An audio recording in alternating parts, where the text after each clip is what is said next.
चलिए आज के लेक्चर में बात करेंगे sp3 संकरण।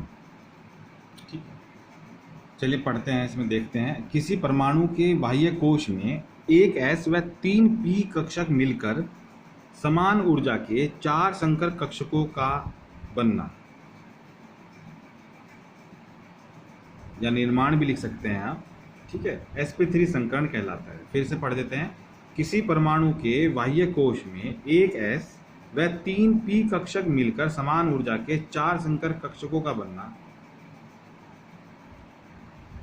sp3 संकरण कहलाता है।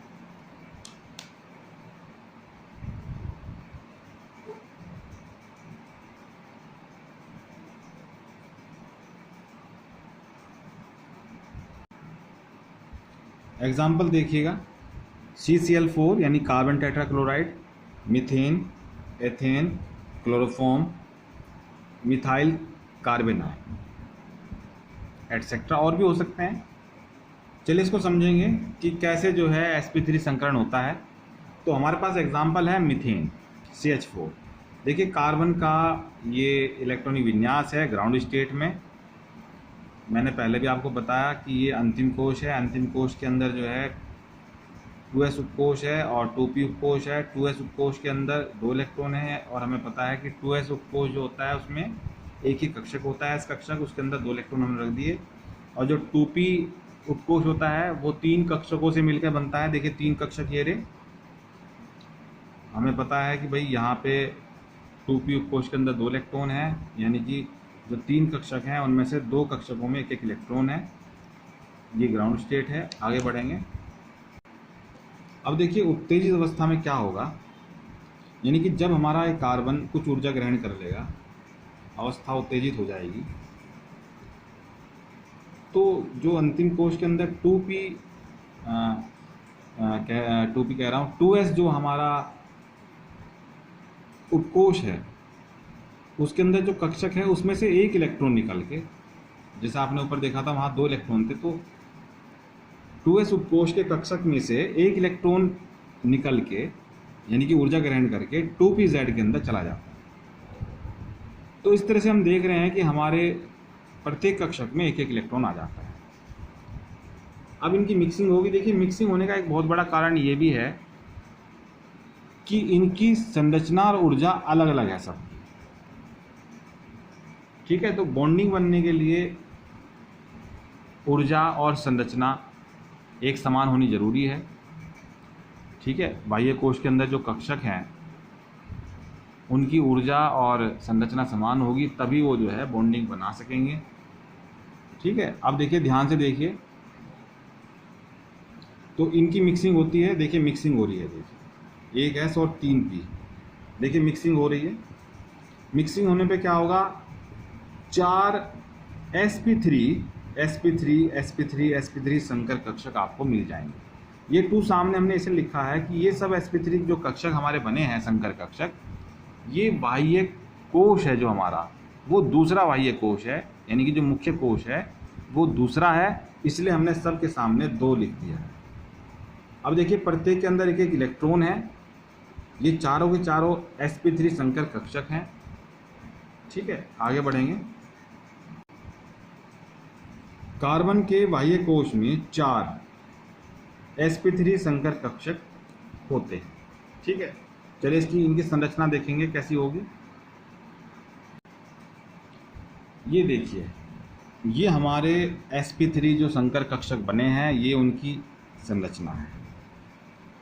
इस संरचना को बोलते हैं समचतुष्फलकीय। इंग्लिश में बोलेंगे रेगुलर टेट्राहेड्रल, हिंदी में बोलेंगे समचतुष्फलकीय और इंग्लिश में बोलेंगे रेगुलर टेट्राहेड्रल। और यदि मैं किन्हीं 2 कक्षकों के बीच में कोण देखता हूं तो 109 डिग्री और 28 मिनट का कोण है। 109 डिग्री 28 मिनट का कोण होगा। चाहे आप किसी भी 2 कक्षकों के बीच में ये एंगल देखेंगे तो इतना ही मिलेगा आपको। संरचना किस तरह की है, ये समचतुष्फलकीय। आगे बढ़ेंगे।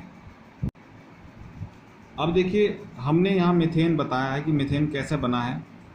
ध्यान से देखिएगा, ये मीथेन की बॉन्ड लाइन स्ट्रक्चर है। कार्बन जो है 4 सिंगल बॉन्ड रखता है, यानी कि 4 सिग्मा बॉन्ड है। ये कार्बन sp3 संकरित है, क्योंकि मैंने आपको बताया था यदि कार्बन सब सिंगल बॉन्ड से जुड़ा हुआ हो तो sp3, डबल बॉन्ड से जुड़ा हो तो sp2, ट्रिपल बॉन्ड से जुड़ा हो sp। तो यहाँ पे मैं उम्मीद करता हूँ आपको कोई कन्फ्यूज़न नहीं होगा। अब देखिए ये संरचना ध्यान से देखिए, इसमें ये sp3 यहाँ इस S कक्षक के साथ अतिव्यापन करता है और सिग्मा बॉन्ड का निर्माण करता है, यानी कि ये S कक्षक किसका है, ये इस हाइड्रोजन का है। ठीक है, यहाँ ये S कक्षक इस हाइड्रोजन का है, ये S कक्षक इस हाइड्रोजन का है और ये वाला S कक्षक इस हाइड्रोजन का है। तो sp3 और S कक्षक मिलके ये देखिए किनारे से किनारे का अतिव्यापन हो रहा है, तो 4 सिग्मा बॉन्ड बन रहे हैं, यानी कि 4 सिंगल बॉन्ड बन गए। तो इस तरह से हमें ये मीथेन की स्ट्रक्चर प्राप्त हो जाती है। मीथेन अणु की आणविक कक्षक संरचना है ये है। अब देखिए ये भी लिख भी दिया है मीथेन की आणविक कक्षक संरचना। तो इस तरह से मैंने आपको जो संकरण समझाया, संकरण किस तरह से होता है, ठीक है, कैसे कैसे जो है मिक्सिंग होती है, कैसे बॉन्ड बनते हैं, ये सब मैंने आपको बता दिया। इसमें अब देखिए आगे हमारे पास और भी संकरण है, मैंने आपको उनके नोट्स दिए हैं, आप उनको इजी वे में समझ सकते हैं। ठीक है, लेकिन मैं कहूँगा कि जो ये 3 है ये मुख्य हैं। आप जो मैंने आपको नोट्स दिए हैं उनमें और भी आगे भी हैं, तो आप उन्हें भी तैयार करें, लेकिन ये जो 3 मैंने आपको कराई ये मुख्य हैं। तो इस चैप्टर में मैं यही कराऊंगा, ये 3 ही कराऊंगा, इससे आगे मैं नहीं जा रहा हूँ।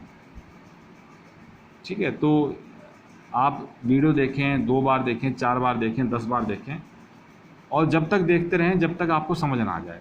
देखिए अगर आप वास्तव में सीखना चाहते हैं रसायन विज्ञान, तो आपको अपनी मानसिकता बदलनी पड़ेगी। आपको ये सोच के पढ़ना है केमिस्ट्री को कि मुझे सीखना है, मुझे पास नहीं होना है। पास तो आप स्वयं हो जाएंगे, यदि आप सिर्फ पास होने के लिए पढ़ेंगे तो आप केमिस्ट्री कभी सीख नहीं सकते। मैं बार बार आपसे बोलता हूँ। चलिए आज के लेक्चर में इतना ही है, नेक्स्ट लेक्चर में आपसे भेंट होगी।